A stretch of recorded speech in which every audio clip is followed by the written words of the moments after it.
No more comments from the peanut gallery. Okay, that settles that. And yes, I am wearing the same leggings with the ridiculously high Steve Urkel style waistband, but you know what? They're comfy, so we're going with it.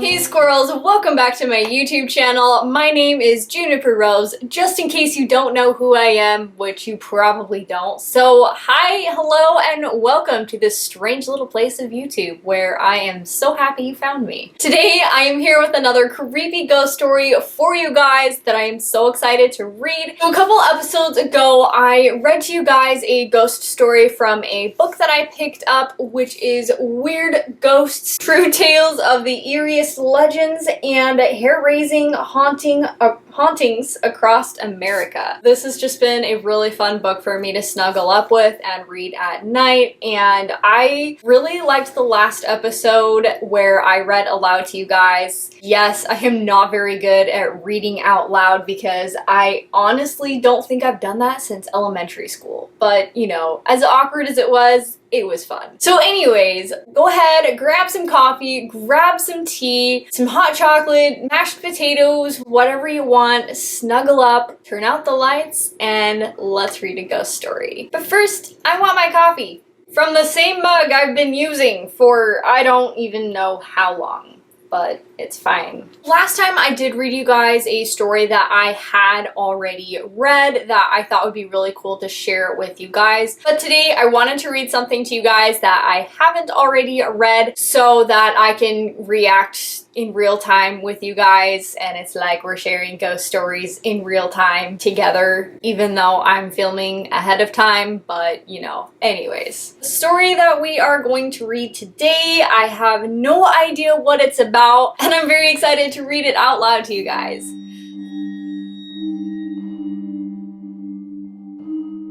Ghostly legends surrounded the Sprague Mansion long before a homemade Ouija board spelled out those 11 letters inside the home back in 1968. But since that fateful spirit communication session, talk of ghosts in Cranston, Rhode Island has been omnipresent. The Sprague family came to Cranston around 1712. They built a financial empire and rose to social and political prominence. By the Civil War, the Spragues were the wealthiest family in America, but within 2 decades their fortune would be lost. Today, all that remains of their kingdom is their stately mansion, their story, and, if we're to believe the many eyewitnesses, paranormal investigators, and passerby, their ghosts are still around too.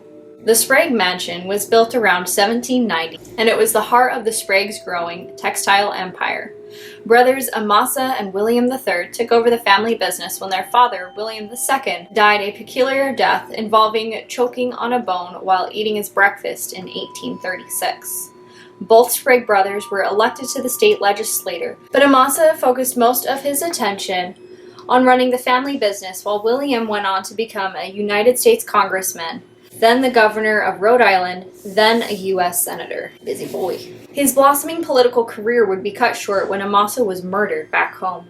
It was December 31st, 1843, and Amasa was about a mile away from the mansion checking on his cattle near Pawcasset River. He had started to cross a footbridge when one or men jumped him. His mangled body was found on the banks of the river and carried back to the mansion, where it was most likely laid out in the front parlor of the mansion for his wake and viewing. Accusing fingers pointed at an Irish immigrant named Nicholas Gordon and his brothers. Nicholas's store near the Sprague Mill had a liquor license that mill workers took advantage of, and Amasa used his influence to ensure that the license would not be renewed. A few days before the murder, several witnesses observed an argument over the license between Nicholas Gordon's brother John and Amasa. The circumstantial evidence, plus a confused witness and anti-Irish sentiment of the time, was enough to convict John Gordon of Amasas murder. He was hanged in 1845, the last victim of capital punishment in the state of Rhode Island. The public was outraged, and those close to the Gordons knew that John didn't murder Amasa Sprague. So who did? Some think it was William himself. The brothers had differed on how the business should be run, and with Amasa gone, William expanded the Sprague Print Works company to become the largest calico dyeing plant in the nation. Profits soared. Did William have his own brother murdered to make an already wealthy family even richer? The Sprague fortune continued to grow until the Panic of 1873, when banks called their loans, people everywhere sold their stocks, and the economy collapsed almost overnight. The Spragues were impacted, and by 1888, they had sold their mansion and holdings and faded off into the yellowing pages of history. Their legacy is not forgotten when one walks inside the Sprague Mansion today. Andrew Laird is a founder and director of the Rhode Island Paranormal Research Group, TRIPRG for short. The group has conducted more than half a dozen investigations at the mansion, including a preliminary walkthrough in 2004. Quote, "We were in the front parlor where Amasa had been laid out, though we didn't know this at the time, and all of our meters and everything else were going off," Laird said. "We experienced all kinds of things that night. We heard things downstairs near the wine cellar. I felt a tap on my shoulder, and when I turned around, no one was there." The Cranston Historical Society is headquartered in the mansion. Lydia Raposa, curator since 1996, and Dr. Michael Bell, a member of the Cranston Historical Society's board of directors and a folklorist and author, explained how in the 1960s the mansion was in bad shape and was going to be torn down. Local resident Viola Lynch helped raise the $100,000 necessary to buy the property and preserve the Spragues' legacy and possibly their ghosts. Mrs. Lynch and her family have also become part of the ghostly legends there. In 1968, Viola's son Robert was working as a caretaker for the mansion. He and some of his friends constructed a Ouija board and sat down to reach out to the ghosts of the house. Robert explained to a Providence Journal reporter that the pointer on the Ouija board spelled out, "My land, my land." When they asked the spirit, "What would you want done to have your spirit at peace?" the board answered, "Tell my story." The spirit identified itself as Charles. So who was Charles? Or Charlie, as he's become affectionately known? "We don't know," Raposa said. "The Ouija board said he was a butler here." According to one of the legends, Charlie's daughter was supposed to marry one of the sons of the mansion owner. It was unclear if it was a Sprague or one of the families who lived there after them. Local lore says things didn't work out with the engagement, and Charlie has been upset ever since that his family didn't marry into the wealth and power. Since 1968, people inside the mansion have joked about Charlie, though no one has ever seen him. Well, not conclusively. Raposa mentioned one worker who had a strange run-in with something unexplained near the main staircase. Quote, "This guy was fixing up the doll room when he sees this white filmy thing up there," he said. He didn't want to work here alone after that. The doll room is easily the creepiest room in the house. The size of a walk-in closet, it's located off a small landing halfway between the floors. The room is full of old dolls from the 1700s and 1800s. One doll has no eyes, while others stare off in a lifeless and eerie fashion. Is it just me, or the fact that there are creepy old dolls there just staring at you more terrifying than the actual ghosts? Like, let me know what you guys think, because that's just, I feel like that would just be really unnerving and also makes me really curious, to be honest with you, but anyways. Andrew Laird mentioned the experience of a guest during one of the Halloween parties held at the mansion.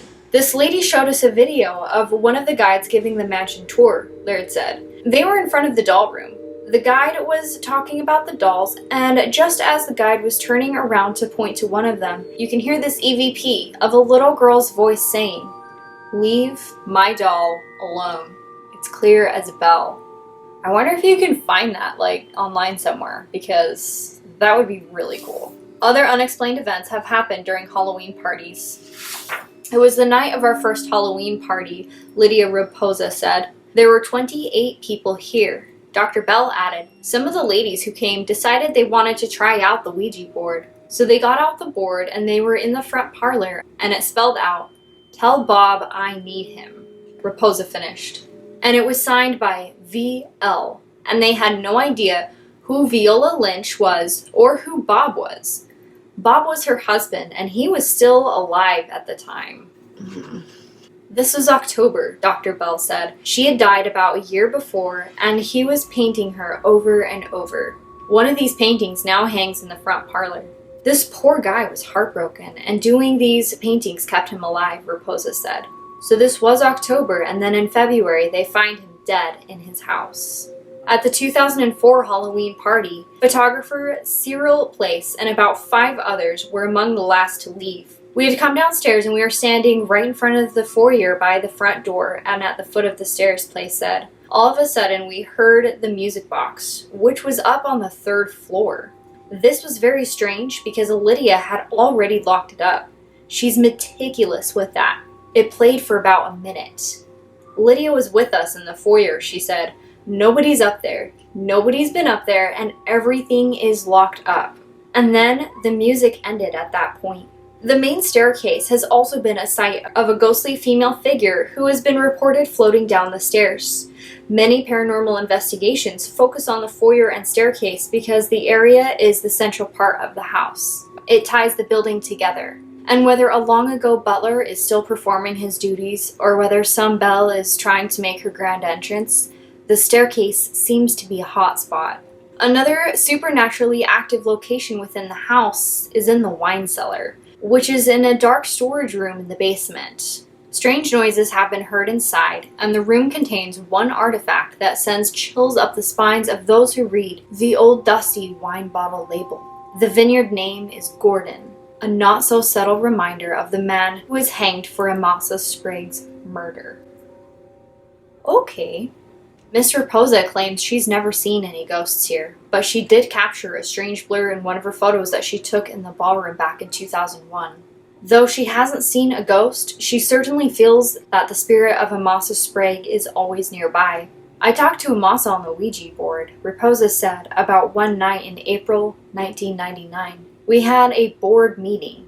I was fooling around with the Ouija board and I said, 'Who are you?' And it spelled out Amasa Sprague." The Sprague Mansion is now on the National Register of Historic Places. It represents the result of Yankee ingenuity and entrepreneurship that helped form an industrially prosperous state. Against the odds, the mansion survives, and the Sprague story is told again and again with the ghosts and spirits watching from inside. Okay, wow, that was really interesting.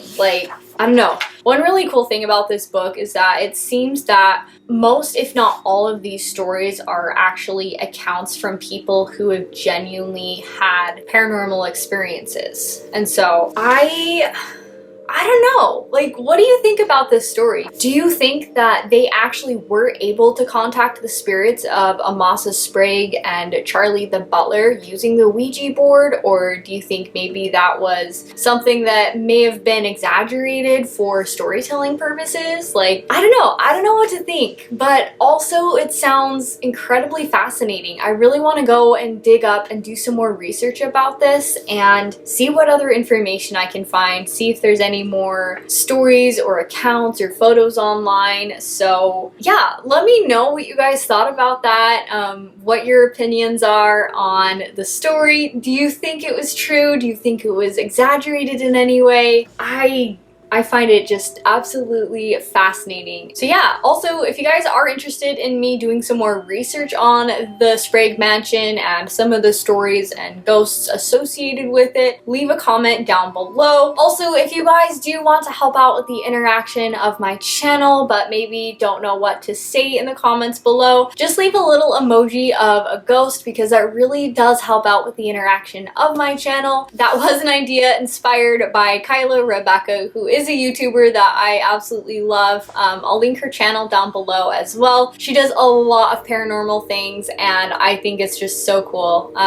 One thing that I really do like about her is how genuine she is with everything, because I feel like a lot of paranormal investigations and stories can be exaggerated just to get a rise or a reaction out of the audience or to get more views or anything like that, but it also just kind of tampers with actual paranormal evidence. Sometimes you can go to a haunted location and literally nothing will happen. Sometimes the only proof that you get is your gut feeling or your intuition, and I think that that's just as important, if not more important, than if you capture something on camera or if you pick up an EVP recording or anything like that. It's just the whole experience that you have yourself, and so I'm so excited. I really hope that I will be able to do some paranormal investigations of my own and put it up here on the channel. But thank you guys so much for watching until the end. Don't forget to leave a like on this video and subscribe to my channel if you haven't already or if you are new. And until next time, this witch is out. Bye!